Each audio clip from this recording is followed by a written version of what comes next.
Hello sa inyong lahat. Ako si Aina. Ngayon, ibabahagi ko ang isang patotoong batay sa karanasan.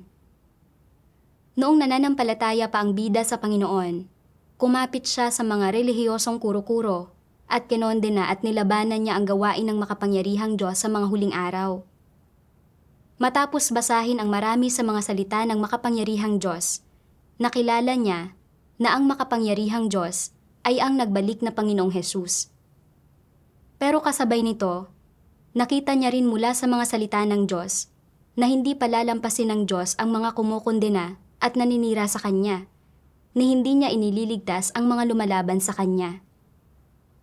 Biglang nanlumo ang puso niya. Pakiramdam niya, dahil kinondena at nilabanan niya ang Diyos noon, wala na siyang pagkakataong maligtas. At dahil dito, namuhay siya sa pagkanegatibo at pasakit. Sa pamamagitan ng pagbabasa ng mga salita ng Diyos, anong pagkaunawa ang nakamit niya tungkol sa kanyang sarili? At bakit sinasabi na ang paghatol ng Diyos ang pinakadakilang pagliligtas? Pakinggan natin ang kanyang kwento. Noong 1995, nagsimula akong manampalataya sa Panginoong Hesus.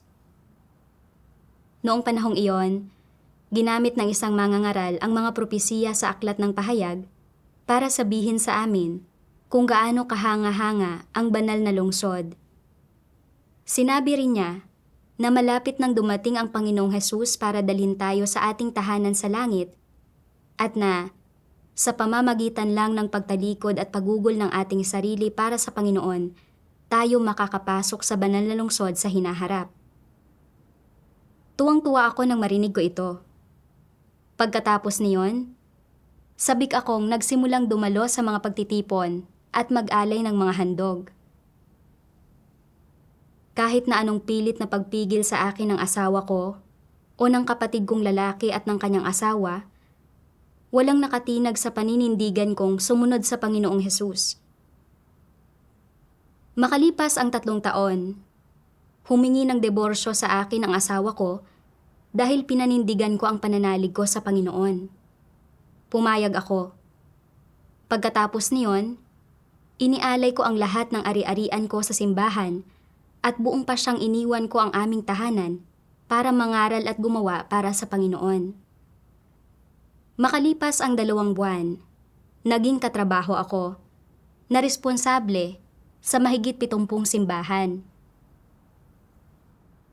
Noong 2000, may sinabi sa amin ang isang leader sa isang pulong ng mga katrabaho. Isang denominasyon na tinatawag na Kidlat ng Silanganan ang lumitaw ngayon.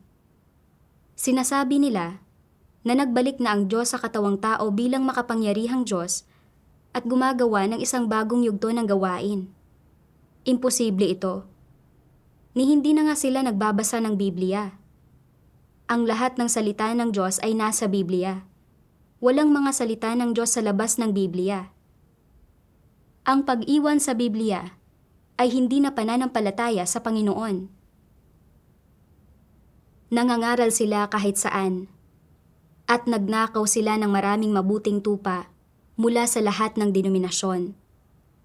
Dapat tayong maging mga tapat na lingkod ng Panginoon at protektahan ang ating mga kapatid para makapagbigay ulat tayo sa Panginoon sa hinaharap. Hindi kayo dapat maniwala kailanman sa daan ng kidlat ng silanganan. Kapag ginawa ninyo iyon, iiwan na ninyo ang daan ng Panginoon at aabandonahin na niya kayo. Nang marinig ko ang sinabi ng leader, naisip ko, kailangan kong mag-ingat, manatiling matatag sa daan ng Panginoon at protektahan ang kawan. Pagkatapos niyon, sinimulan kong selyuhan ang simbahan. Sa bawat lugar ng pagtitipon na responsibilidad ko, paulit-ulit kong idiniin na hindi dapat tumanggap ng mga estranghero at walang dapat maniwala sa daan ng kidlat ng silanganan. Pagkarinig nito, nagsimulang maging mapagbantay ang lahat ng mananampalataya laban sa mga taong mula sa kidlat ng silanganan. Hindi nagtagal, Narinig kong tinanggap ng 2 sister ang makapangyarihang Diyos. Agad akong nagpunta sa mga bahay nila para hikayatin silang bumalik. Ayaw nilang makinig sa akin at ipinilit nilang manampalataya sa makapangyarihang Diyos. Galit na galit ako at mas hinigpitan ko pa ang pagbabantay sa ibang mga kapatid. Pagkatapos, nalaman ko na isang mag-asawa ang tumanggap din sa makapangyarihang Diyos. Nagmadali akong pumunta sa bahay nila at ibinalik sila. Noong panahong iyon, naniwala talaga ako na sa wakas ay nailigtas ko na ang mga tupa ng Panginoon at na tiyak na sasang-ayunan ng Panginoon ang ginawa ko. Noong Pebrero 2002, dinala ako ng isang sister sa bahay niya para talakayin ang Biblia kasama ng mga kamag-anak niya. Tinalakay nila ang lahat, mula sa paglikha ng Diyos sa mundo hanggang sa gawain ng Diyos na si Jehovah sa kapanahunan ng kautusan at tungo sa gawain ng Panginoong Hesus sa kapanahunan ng biyaya. Malinaw nilang ipinaliwanag ang pinagmulan at mahahalagang sandali ng pagbabago sa bawat yugto ng gawain. Nagbahagi rin sila tungkol sa kung anong uri ng mga tao ang pinagpapala ng Diyos at kung anong uri ang isinusumpa niya. Lubos na nagbigay tanglaw ang kanilang pagbabahaginan at isang bagay na hindi ko pa narinig kailanman. Naisip kong napakahusay ng kanilang pangangaral. Pagkatapos niyon, nagpatotoo sila sa akin tungkol sa gawain ng makapangyarihang Diyos sa mga huling araw. Sa pagbabasa ng mga salita ng makapangyarihang Diyos at pakikinig sa pagbabahaginan ng mga kapatid, naunawaan ko na itinatala lang ng Biblia ang gawain ng Diyos sa kapanahunan ng kautusan at sa kapanahunan ng biyaya. Isa itong makasaysayang aklat at hindi maaaring kumatawan sa lahat ng gawain ng Diyos. Ang Diyos ay laging bago at hindi kailanman naluluma at ang kanyang gawain ay laging sumusulong. Kapag nagbalik ang Diyos sa mga huling araw, gagawa siya ng bagong gawain na higit pa sa Biblia. Sa yugtong ito, gagawin niya ang gawain ng paghatol at pagdadalisay na nakabatay sa pundasyon ng gawain ng pagtubos ng Panginoong Hesus para lubusang iligtas ang sangkatauhan mula sa kasalanan at dalhin ang mga tao sa isang magandang hantungan. Ang pagpapahayag ng makapangyarihang Diyos ng katotohanan para gawin ang kanyang gawain ng paghatol sa mga huling araw ay tumutupad sa mga propesiya ng Panginoong Hesus.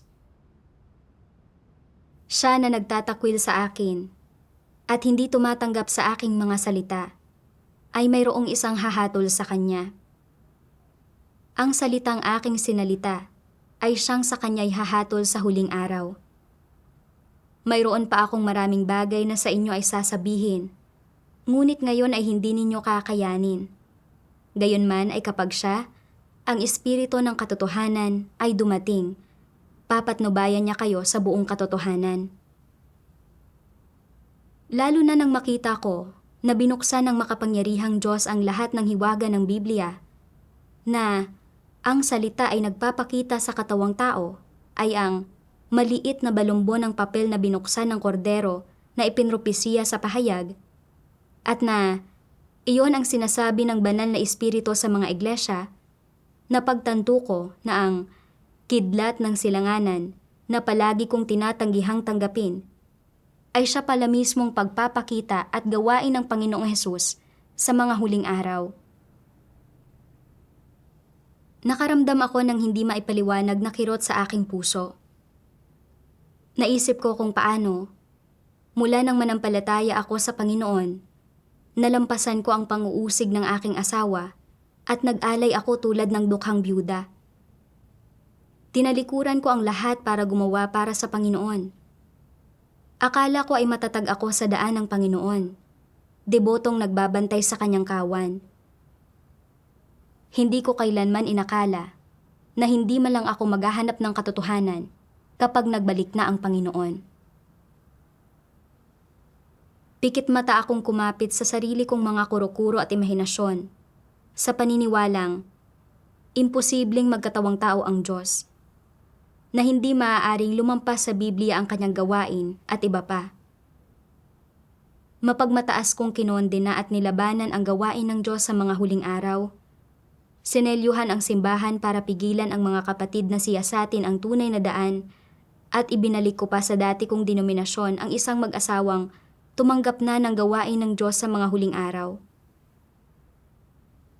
Sinaway ng Panginoong Hesus ang mga Pariseo na sinasabing, "Sa aba ninyo, mga eskriba at mga Pariseo, mga mapagpaimbabaw, sapagkat sinasarahan ninyo ang kaharian ng langit laban sa mga tao, sapagkat kayo ay hindi na nagsisipasok, at ang nagsisipasok man ay ayaw ninyong bayaang mga kapasok.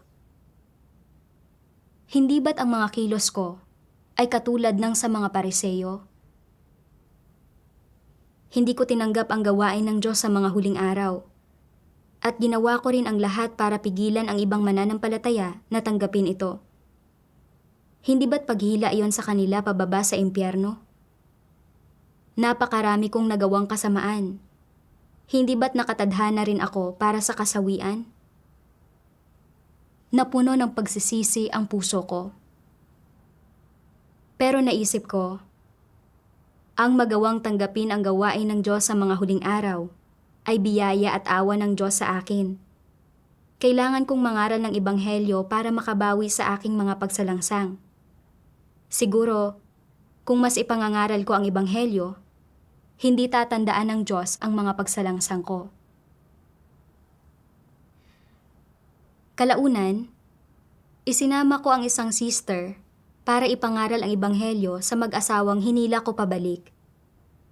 Hindi ko inasahan, natatanggi silang makinig anuman ang sabihin namin. Ibinalik pa nga nila sa akin mismo ang mga salitang ginamit ko noong sinelyuhan ko ang simbahan. Lalo pang nadurog ang puso ko at napuno ako ng pagsisisi.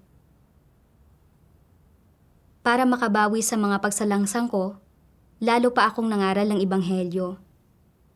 Nagtiis ako ng maraming hirap noong panahong iyon, pero hindi ako kailanman umatras. Naisip ko, siguro, kung makikita ng Diyos ang aking debosyon at pagsisisi, hindi niya ako pananagutin sa mga pagsalangsang ko at bibigyan pa rin niya ako ng pagkakataong maligtas. Isang araw noong 2004, habang nagdedebosyonal ako, nabasa ko ang mga salitang ito mula sa Diyos. Hindi ako maaaring magpakita ng kaluwagan sa sino mang umusig sa akin, yaong mga walang kaalaman tungkol sa akin, kabilang ang bago na saksihan ang aking pangalan, na naniwalang ako ay tao, o yaong mga lumapastangan sa akin at naninirang puri sa akin sa nakaraan. Kahit pa magbigay sila ng pinakamatunog na patotoo para sa akin ngayon, hindi pa rin ito sapat. Ang pag-usig sa akin sa nakaraan ay isang paraan ng pagbibigay serbisyo sa akin, at yaong mga taong magpapatotoo sa akin ngayon, magiging kasangkapan ko pa rin sila. Pagkabasa ko sa mga salita ng Diyos, natigilan ako. Nablangko ang isip ko at natagalan bago ako matauhan. Mula sa mga salita ng Diyos, nakita kong hindi nagpapakita ng kaluwagan ang Diyos kahit sa isang tao na umusig at nanira sa Kanya. Kahit nagpapatotoo na sila sa Diyos ngayon, hindi pa rin sila makatatanggap ng Kanyang kaluwagan. Makapagseserbisyo lang sila para sa Kanya. Naisip ko kung paano ako kumapit sa aking mga kuro-kuro at imahinasyon, at hindi ko man lang hinanap o siniyasat ang gawain ng Diyos sa mga huling araw noon. Sa halip, siniraan at nilabanan ko ang Diyos. Sinelyuhan ang simbahan para pigilan ang mga mananampalataya na siyasatin ang tunay na daan, at hinila ko papabalik sa dati kong denominasyon ang mga taong tumanggap na sa gawain ng Diyos sa mga huling araw. Nakagawa ako ng napakalaking kasamaan. Tiyak na hindi ako kailanman patatawarin ng Diyos. Hindi ba tapos na ako? Ano pang magandang kalalabasan ang maaari kong makuha? Pero kumapit pa rin ako sa katiting na pag-asa. Maaari kayang mali ang pag-aaro ko? Nang sabihin ng Diyos na siya ay hindi maaaring magpakita ng kaluwagan, ang tinutukoy ba niya ay ang mga taong lumapastangan at nanira sa Kanya matapos marinig ang Kanyang mga salita at malaman ang Kanyang gawain? Sabi kong binasa muli ang mga salita ng Diyos nang paisa-isa ang bawat salita. Napakalinaw ng sinabi ng Diyos. Kasama rin sa mga taong tinutukoy niya, iyong mga lumapastangan at nanira sa makapangyarihang Diyos nang hindi man lang nakarinig sa Kanyang mga salita o nakilala siya. Saka ko lang natiyak na ako nga ay isang taong hindi maaaring pagpakitaan ng Diyos ng kaluwagan. Tumama sa puso ko ang mabibigat na salita ng Diyos. Sobra akong natakot at nanlambot ang buong katawan ko. Mukhang niwala akong pagkakataong magsisi. Naisip ko, kahit gaano pa ako maging mapagpasakop sa tungkulin ko, kahit gaano karaming paghihirap ang tiisin ko, at kahit pa magbigay ako ng pinakamatunog na patotoo, hindi pa rin ako makatatanggap ng kaluwagan ng Diyos. Ganap nang nawala ang pag-asa kong maligtas. Sa panahong iyon, bagamat ipinapangaral ko pa rin ang Ebanghelyo, sa sandaling maisip kong hindi ako ililigtas ng Diyos, sobra akong nasisiraan ng loob at hindi na ako kasing aktibo sa pangangaral ng Ebanghelyo tulad ng dati. Isang beses, tinutulak ko ang bisikleta ko sa kalye. Pinagmamasdan ang mga nagdaraang tao. Naisip ko, lahat sila ay may sariling mga tahanan. Pero paano naman ako? Noong una akong nanampalataya sa Panginoon, itinuring kong tahanan ang simbahan. Hindi ko kailanman inisip na sa hindi ko pagkilala sa pagbabalik ng Panginoon, lalabanan ko siya. Makakagawa ng mga pagsalangsang na hindi mapapatawad at mawawalan ng bahagi sa tahanang inihanda ng Diyos para sa sangkatauhan, ang kaharian ng Diyos. Nang sandaling iyon, nakaramdam ako ng kapanglawan. Isang araw, nabasa ko ang mga salita ng Diyos at labis akong naantig at medyo nabago ang kalagayan ko na pagkasira ng loob. Sabi ng Diyos, bilang isang nilikha, dapat mong gampanan ang tungkulin ng isang nilikha. Huwag kang kumilos ng laban sa iyong konsensya. Ang dapat mong gawin ay ilaan ang iyong sarili sa lumikha. Isa akong nilikha. Tungkulin kong ipangaral ang Ebanghelyo at magpatotoo sa Diyos.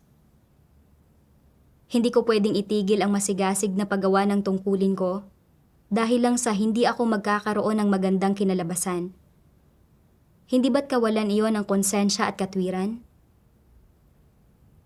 Pagkatapos niyon, patuloy akong nangaral ng Ebanghelyo. Masaya ako kapag nakakakuha ako ng mga resulta, pero sa kaibuturan ko, palagi akong nakararamdam ng isang uri ng partikular na bigat. Naisip ko kung paano ako nakagawa ng pagsalangsang at naiiba ako sa iba. Kapag nangangaral sila ng Ebanghelyo, makukuha nila ang pagsang-ayon ng Diyos at may pag-asa silang maligtas. Pero gaano man karami ang maipangaral kong Ebanghelyo, hindi ako kailanman patatawarin ng Diyos. Paminsan-minsan, nasisiraan ako ng loob. Kalaunan, nabasa ko ang mga salita ng Diyos at nagkaroon ako ng kaunting pagkaunawa sa aking kalagayan. Sabi ng makapangyarihang Diyos, ang inaalala lamang ng maraming sumusunod sa Diyos ay kung paano magtamo ng mga pagpapala o umiwas sa sakuna.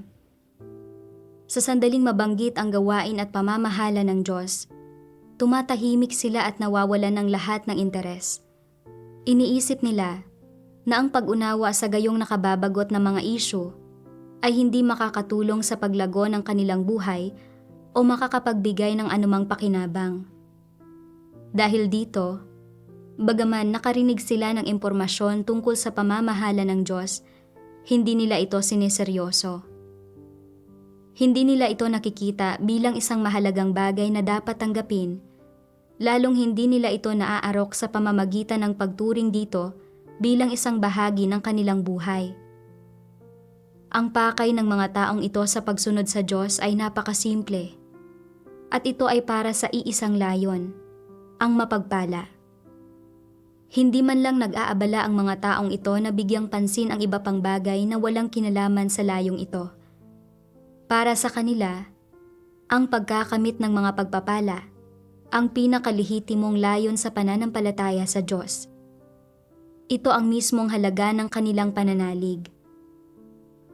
Kung may isang bagay na hindi nakakatulong para makamit ang layong ito, anuman ito, nananatili silang hindi naaantig nito. Ganito ang kalagayan ng karamihan sa mga taong nananampalataya sa Diyos ngayon. Ang kanilang layon at intensyon ay mukhang lehitimo. Dahil habang nananampalataya sila sa Diyos, gumugugol din sila para sa Diyos. Nag-aalay ng kanilang sarili sa Diyos at ginagawa ang kanilang tungkulin. Isinusuko nila ang kanilang kabataan, tinatalikuran ang pamilya at propesyon, at gumugugol pa nga ng maraming taon na malayo sa tahanan ng nagpapakaabala.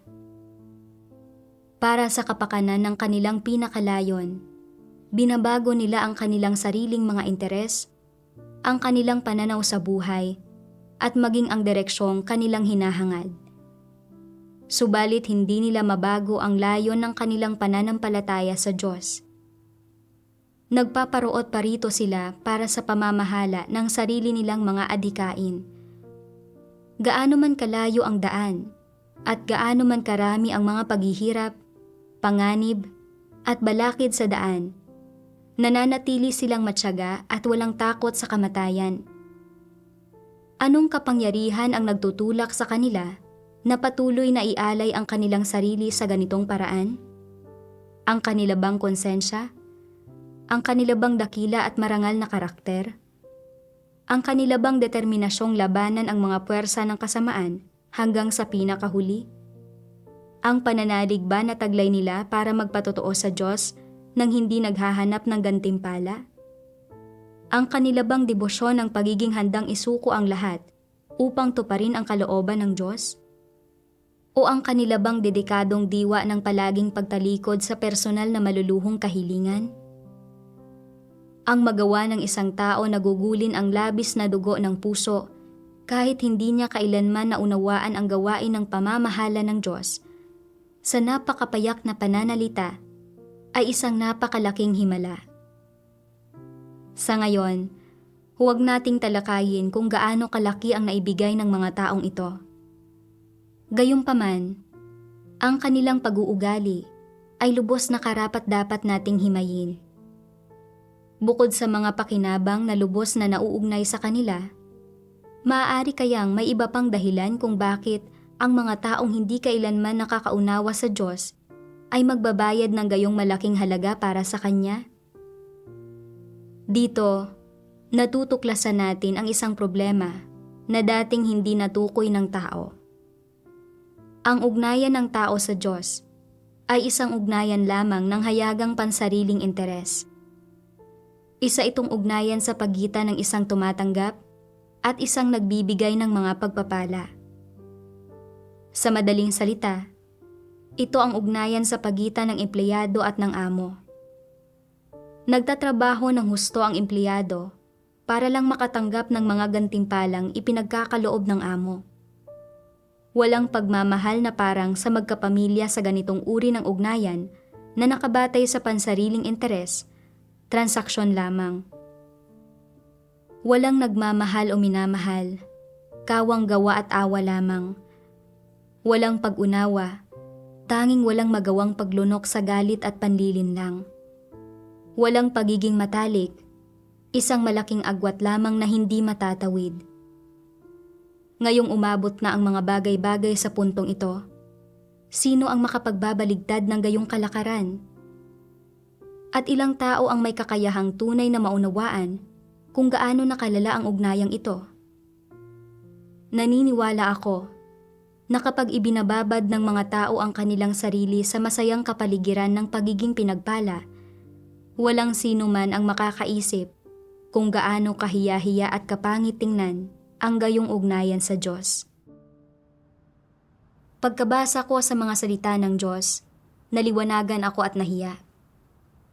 Ang ugnayan ko sa Diyos ay tulad mismo ng kanyang inilantad. Isang ugnayang nakabatay sa hayagang pansariling interes. Noong nanampalataya ako sa Panginoon, nagtiis ako ng pag-uusig at tinalikuran ang aking pamilya para magkamit ng mga pagpapala at makapasok sa kaharian ng langit. Nagpatuloy akong mamuno sa mga simbahan at mangaral ng Ebanghelyo sa gitna ng matinding lamig at nakapapasong init, gaano man ako nagdusa. Ngunit nang maharap sa gawain ng Diyos sa mga huling araw, hindi lamang sa hindi ko ito hinanap o siniyasat, kundi kinondena at nilabanan ko rin ito. Sinelyuhan ko pa nga ang simbahan upang pigilan ang mga mananampalataya na tanggapin ang makapangyarihang Diyos. Matapos tanggapin ang gawain ng Diyos sa mga huling araw, nalaman ko na gumawa ako ng masama at nilabanan ang Diyos. Ang una kong naisip ay hindi kung paano magsisi sa Diyos, kundi kung paano ko mas maipapangaral pa ang Ebanghelyo upang makabawi sa aking mga pagsalangsang at upang makamit ang awa ng Diyos bilang kapalit para bigyan niya ako ng pagkakataong makapasok sa kaharian ng langit. Nang mabasa ko na ang Diyos ay hindi maaaring magpakita ng kaluwagan sa mga lumapastangan at nanira sa Kanya, naniwala ako na gaano man ako magsumikap sa aking tungkulin, hindi ko kailanman matatanggap ang kaluwagan ng Diyos at nawala ang pag-asa kong maligtas. Naging negatibo at hindi na ako aktibo sa paggawa ng aking tungkulin. Mula simula hanggang wakas, ang tanging pinahahalagahan ko ay ang makatanggap ng mga pagpapala.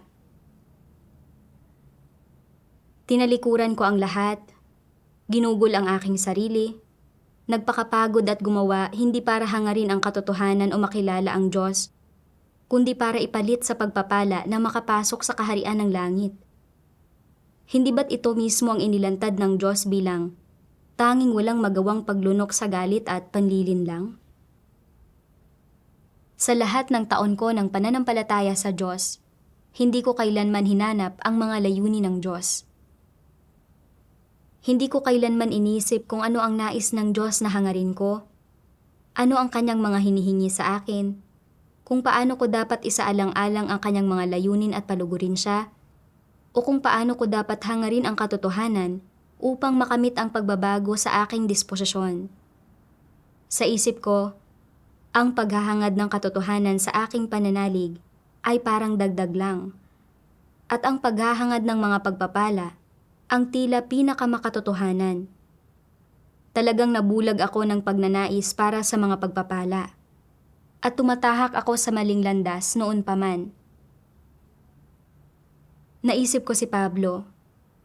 Hindi siya nakinig o naghanap noong gumagawa ang Panginoong Hesus. Sa halip, kinondena at nilabanan niya ang Panginoong Hesus. Tinugis at pinatay ang mga disipulo ng Panginoong Hesus at gumawa ng maraming masasamang gawa. Matapos siyang hampasin ng Panginoon, hindi man lang niya pinagnilayan ang kanyang mga nakaraang kilos at diwang lumalaban sa Diyos. Hindi rin niya hinangad na makilala ang Panginoon, kundi ang gusto lang niya ay mangaral ng Ebanghelyo at magkamit ng mas maraming tao para pagbayaran ang kanyang mga kasalanan. Matapos gumawa ng napakaraming gawain, tahasan niyang hiningi ang isang korona mula sa Diyos. Sinasabing, nakipagbaka na ako ng mabuting pakikipagbaka. Natapos ko na ang aking takbo. Napanatili ko ang pananalig. Buhat ngayon ay natataan sa akin ang putong ng katuwiran. Tinalikuran ko ang mga bagay-bagay, ginugol ang aking sarili, at ginawa ang aking tungkulin para humingi ng mga pagpapala mula sa Diyos. Tinatahak ko ang landas ni Pablo. Nang mapagtanto ito, napuno ako ng pagsisisi at paninisi sa sarili at umiyak ako at nanalangin sa Diyos. O Diyos, nauunawaan ko na ngayon kung gaano ako kasuklam-suklam at kapangit.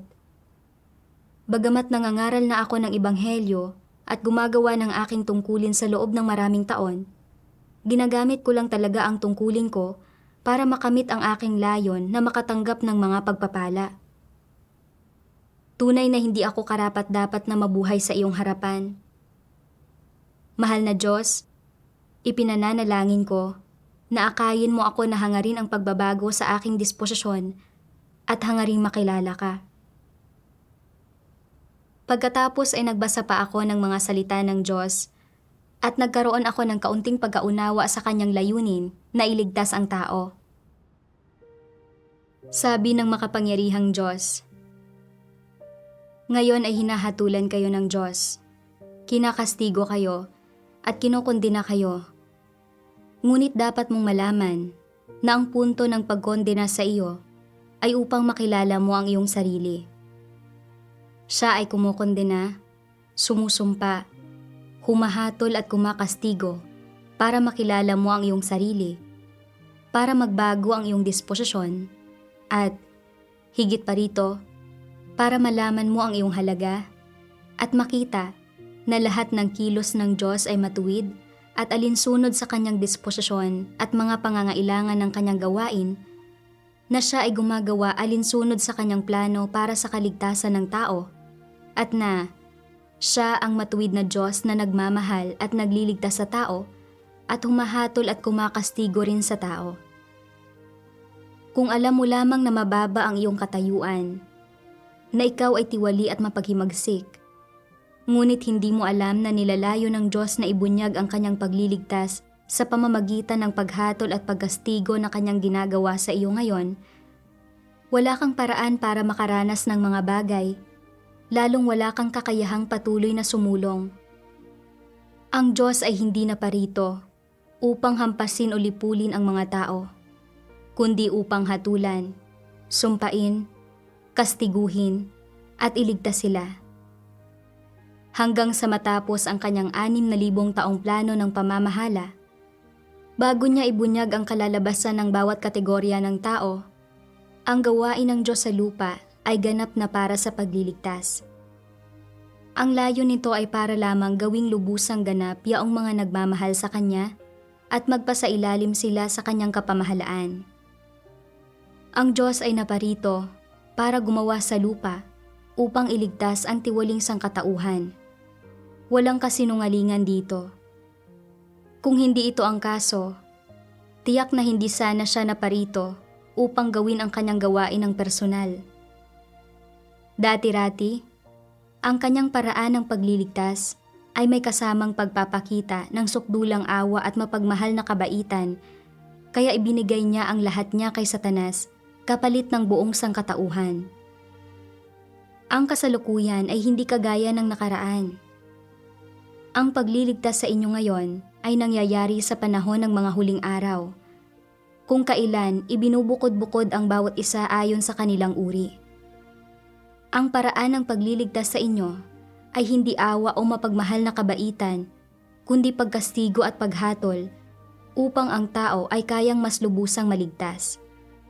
Sa gayon, ang natatanggap lamang ninyo ay pagkastigo, paghatol, at walang awa na paghampas, ngunit dapat ninyong malaman ito.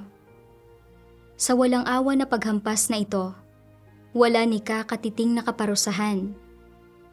Gaano man kabagsik ang aking mga salita, ang sumasapit sa inyo ay iilang salita lamang na maaaring magmukhang lubos na walang puso sa inyo, at gaano man katindi ang aking galit, ang sumasapit sa inyo ay mga salita pa rin ng pagsaway, at hindi ko layon na saktan kayo o patayin kayo. Hindi ba totoo ang lahat ng ito? Dapat ninyong malaman na sa panahong ito, matuwid na paghatol man o walang awang pagpipino at pagkastigo, lahat ay para sa kapakanan ng kaligtasan. Ibubukod-bukod man ngayon ang bawat tao ayon sa kanilang uri, o mabubunyag man ang lahat ng uri ng tao, Ang layunin ng lahat ng salita at gawain ng Diyos ay upang iligtas iyong mga tunay na nagmamahal sa Diyos. Ang matuwid na paghatol ay pinasasapit upang dalisayin ang tao, at ang walang awa na pagpipino ay ginagawa upang linisin ito. Ang masasakit na salita o pagtutuwid ay kapwa ginagawa upang magpadalisay at alang-alang sa kaligtasan. Naparito ang Diyos para gumawa sa pagkakataong ito, hindi upang hampasin ang mga tao, kundi upang iligtas sila sa pinakamataas na antas na posible. Walang sino man na walang pagsalangsang. Kung nahampas ang lahat ng tao, magiging pagliligtas ba iyon? Ang ilang pagsalangsang ay ginagawa ng sadya, samantalang ang iba ay hindi sinasadya. Kung kaya mong magbago pagkatapos mong malaman ang mga bagay na ginagawa mo nang hindi mo sinasadya, hahampasin ka ba ng Diyos bago mo iyon magawa? Ililigtas ba ng Diyos ang mga tao sa ganoong paraan? Hindi siya ganoon gumawa. Mayroon ka mang mapaghimagsik na disposisyon o kumilos ka man ng hindi sinasadya, tandaan mo ito. Dapat kang magnilay-nilay at kilalanin ang iyong sarili. Itama mo ang iyong sarili, kaagad, at magpunyagi ka ng buong lakas mo para sa katotohanan. At anumang sitwasyon ang dumating, huwag kang mawala ng pag-asa. Ang gawaing ginagawa ng Diyos ay ang pagliligtas ng tao, at hindi niya basta-bastang hahampasin ang mga taong nais niyang iligtas. Tiyak ito. Lubos akong naantig ng mga salita ng Diyos. Paghatol man, pagkondena, o pagsumpa ang mga salitang sinasabi ng Diyos sa mga tao, lahat ng ito ay alang-alang sa pagliligtas sa mga tao upang sa pamamagitan ng kanyang mga salita, makilala ng mga tao ang sarili nilang mga tiwaling disposisyon at ang mga karumihan sa kanilang pananalig, makilala ang kanilang diwang lumalaban sa Diyos, at makilala ang matuwid, maharlika, at hindi nalalabag na disposisyon ng Diyos upang magkaroon sila ng may takot sa Diyos na puso. Sa ganitong paraan, mabibitiwan nila ang kanilang mga maling intensyon, maiwawaksi ang kanilang mga satanikong tiwaling disposisyon, at makakamit ang pagliligtas ng Diyos. Nanalig ako sa Diyos, pero hindi ko siya kilala o ang kanyang gawain. Nilabanan ko ang Diyos sa pamamagitan ng mapagmataas kong disposisyon. Nang ipangaral ang ebanghelyo ng kaharian ng Diyos sa dati kong denominasyon, hindi ko ito hinanap o siniyasat, at ginulo ko pa ang ibang mga mananampalataya at hinadlangan sila sa paggawa nito. Ang paghatol at pagkukondena ng Diyos sa aking mga kilos ay lubusang nagbunyag ng kanyang matuwid na disposisyon. Ngunit nang hatulan at kondenahin ako ng Diyos sa pamamagitan ng kanyang mga salita, hindi niya itinakda ang aking kinalabasan, lalong hindi niya ako inilagay sa kamatayan. Ang layunin ng Diyos ay para makilala ko ang kanyang matuwid, maharlika, at hindi nalalabag na disposisyon, para magkaroon ako ng may takot sa Diyos na puso. Ang kanyang layunin ay para maunawaan ko rin ang kalikasan ng aking mga kilos, pagnilayan ang ugat na dahilan ng aking kabiguan, at makapagsisi at magbago. Ganito ako dinadalisay at inililigtas ng Diyos. Ano man ang sinabi ng Diyos, ang inaasam niya ay pagnilayan at maunawaan ko ang aking mapaghimagsik at lumalaban sa Diyos na satanikong disposisyon para makapagsisi at magbago ako. Tulad ng sinasabi ng Diyos, ang gawaing ginagawa ng Diyos ay ang pagliligtas ng tao, at hindi niya basta-bastang hahampasin ang mga taong nais niyang iligtas. Tiyak ito. Nilimitahan ko ang gawain ng Diyos sa Biblia. Kinokondena at nilalabanan ang kanyang gawain sa mga huling araw, at pinipigilan pa nga ang mga mananampalataya na tanggapin ito. Nakita ko na bagamat nananampalataya ako sa Diyos, wala talaga akong pagkakilala tungkol sa Kanya. napakamapagmataas ng disposisyon ko. At wala akong kahit katiting na bakas ng may takot sa Diyos na puso o mapagpakumbabang puso. Napakarami kong nagawang kasamaan na dapat sana ay isinumpa at pinarusahan ako ng Diyos. Ngunit hindi ako tinrato ng Diyos ayon sa aking masasamang gawa. Sa halip, dinala niya ako sa kanyang harapan sa pamamagitan ng ibanghelyong ipinangaral ng aking mga kapatid at pinahintulutan akong pagnilayan at kilalanin ang aking sarili sa pamamagitan ng paghatol, pagkondena, at paglalantad ng kanyang mga salita. Kung hindi dahil sa paghatol ng Diyos, mananampalataya sana ako sa Kanya sa buong buhay ko nang hindi kailanman nagninilay o kumikilala sa aking sarili. Hindi ko sana makikilala ang aking mapagmataas na kalikasan o mapagtatanto na ang lahat ng aking mga pagsisikap at pagugol ay alang-alang sa pagtanggap ng mga pagpapala. Magpapatuloy lang sana ako sa maling landas, naghihimagsik laban sa Diyos, lumalaban sa Kanya, sumasalungat sa Kanyang disposisyon, at sa huli ay itataboy at ititiwalag niya. Ang mabigat na paghatol ng Diyos ang nagligtas sa akin, na nagbigay sa akin ng pagkakataong makilala ang aking sarili at magsisi sa Kanya. Hinatulan lang ako ng Diyos sa pamamagitan ng Kanyang mga salita. Hindi niya ako pinarusahan, kundi pinayagan pa akong tamasahin ang napakaraming panustos ng Kanyang mga salita at inakay ako na maunawaan ang maraming katotohanan. Napakarami kong natanggap mula sa Diyos. Kahit na maging isang tagapagserbisyo lang ay biyaya at pagtataas ng Diyos. Kahit na wala akong magandang kinalabasan at hantungan sa hinaharap, kailangan ko pa rin gawin ng maayos ang aking tungkulin. Napakapalad ko na makarating sa harap ng lumikha at marinig ang Kanyang tinig. Hindi na sayang ang buhay ko. Ano man ang maging kinalabasan ko sa hinaharap, nagpapasalamat at pumupuri ako sa Diyos. Pagkatapos niyon, nagbasa pa ako ng mga salita ng Diyos. Nagawa kong harapin ng tama ang aking mga pagsalangsang at naging mas malinaw sa akin ang landas ng pagsasagawa. Sabi ng makapangyarihang Diyos, hanggat may kaunti pa kayong pag-asa ngayon, naaalala man ng Diyos o hindi ang mga pagsalangsang ninyo sa nakaraan, anong kaisipan ang dapat ninyong panatilihin?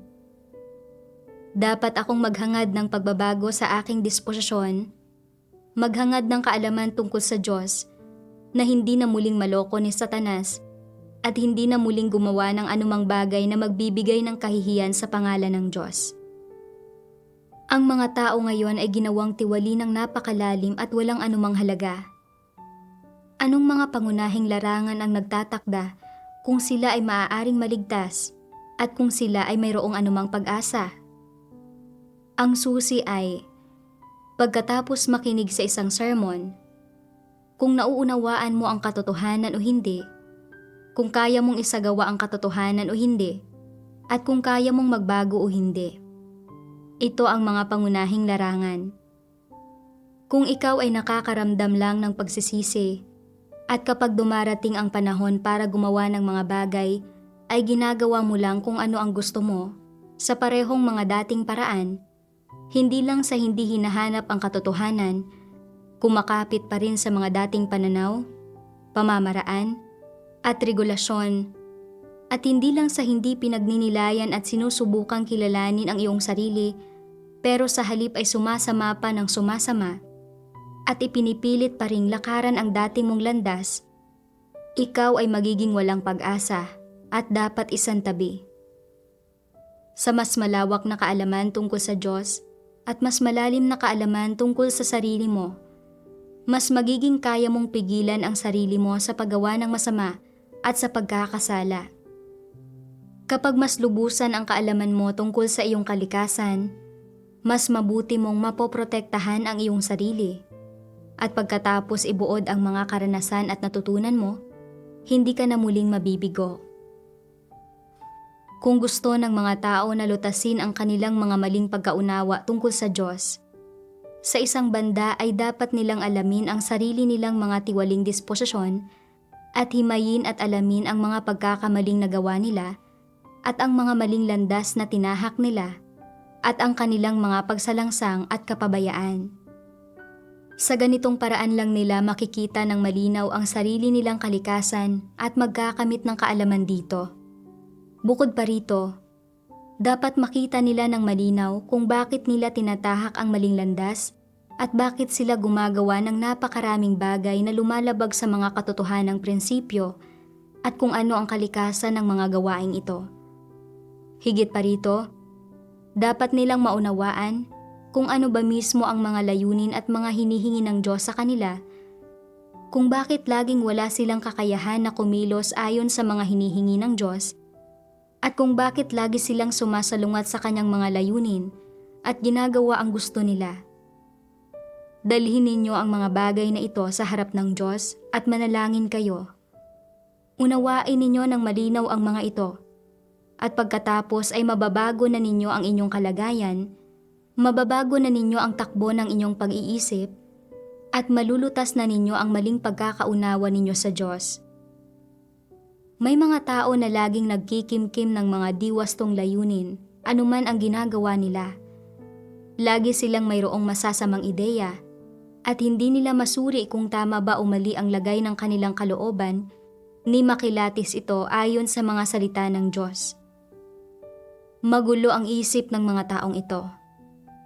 Ang isa sa mga pinakamalinaw na katangian ng isang taong magulo ang isip ay na matapos niyang gumawa ng isang masamang bagay, ay nananatili siyang negatibo kapag naharap sa pagpupungos.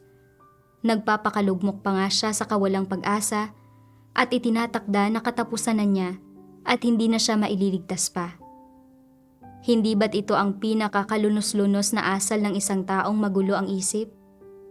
Hindi niya mapagnilayan ang kanyang sarili ng ayon sa mga salita ng Diyos at hindi niya kayang hanapin ang katotohanan upang lutasin ang problema kapag nahaharap siya sa mahihirap na bagay. Hindi ba't ito ay pagkakaroon ng napakagulong pag-iisip?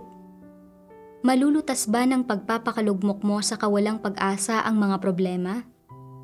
Malulutas ba ng laging pakikibaka ng negatibo ang mga problema?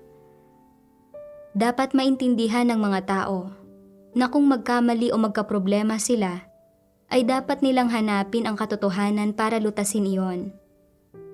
Kailangan muna nilang magninay-nilay at maunawaan kung bakit sila nakagawa ng masama, kung ano ba ang layunin nila at ang pinagmula ng paggawa niyon, kung bakit nila gustong gawin iyon at ano ang layo nila, at kung mayroon bang taong nanghimok, nagudyok, o nanlihis sa kanila na gawin iyon, o kung sadya nilang ginawa iyon.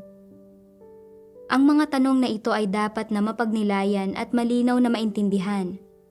At pagkatapos ay malalaman na nila kung ano ang mga kamaliang nagawa nila at kung ano ba sila. Kung hindi mo makilala ang diwa ng masasamang gawain mo, o hindi ka matuto ng leksyon mula roon, hindi malulutas ang problema. Maraming tao ang gumagawa ng masasamang bagay at hindi kailanman pinagninilayan at hindi kinikilala ang kanilang mga sarili. Kaya ang gayong mga tao ba ay totoong makapagsisisi kailanman? May pag-asa pa ba silang maligtas? Ang sangkatauhan ay mga inapo ni Satanas, at sinalungat man nila o hindi ang disposisyon ng Diyos, ang kanilang kalikasang diwa ay pareho lang. Dapat nilang pagnilayan ang kanilang mga sarili at higit na makilala ang kanilang mga sarili. Makita ng malinaw kung hanggang sa anong antas sila nagrebelde at lumaban sa Diyos at kung matatanggap pa rin ba nila ang katotohanan at maisasagawa ang katotohanan. Kung malinaw nilang makikita ito, malalaman nila kung gaano sila nanganganib. Sa katunayan, batay sa kanilang mga kalikasang diwa, lahat ng tiwaling tao ay nasa panganib. Kinakailangan ng matinding pagsisikap para matanggap nila ang katotohanan at hindi ito madali para sa kanila. May mga taong nakagawa ng masama at nagbunyag ng kanilang kalikasang diwa, samantalang may ilan na hindi pa nakagagawa ng masama Subalit hindi naman ibig sabihin noon ay mas mabuti sila kaysa sa iba. Hindi pa lang sila nagkaroon ng sitwasyon o pagkakataong gawin iyon.